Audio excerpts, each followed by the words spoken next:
Parties of hospital unions, across Islington, Camden and Haringey, and one of the parties that's always been quite involved in our group is the Green Party.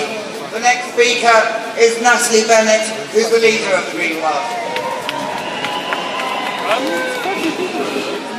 Well, first of all, well done. You've come out on a wet and miserable day and now the sun's coming out, so give yourself a cheer.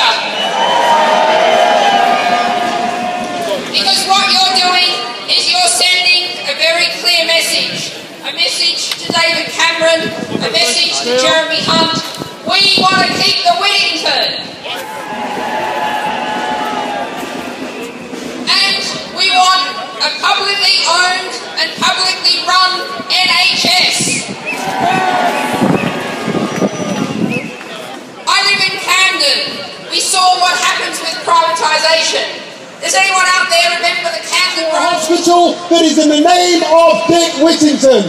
He was on his way to York and he turned back to London and he came back to take London, and we're back to save the Whittington. So we stand and we fight as we did in 2010. A hospital that served us all. A hospital in which I was born and my children were born. With all the nurses and doctors and patients that have built this hospital.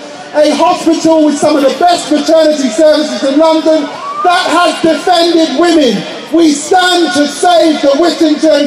We fight. I'm with you. Continue.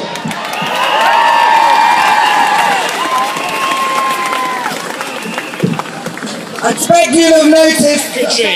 His private office was paid by the private healthcare company Care UK to the tune of £20,000 at the last election. Exactly the sorts of companies that are now going to benefit from the attack on our NHS. And what we're seeing are beds which are already at full capacity. The idea of closing them down at a hospital with one of the best records in the country. But what we've got to do is link it to campaigns right across the country. The inspirational struggle at Lewisham where the community fought back. We are not going to get picked off one by one. We've got to link those struggles together.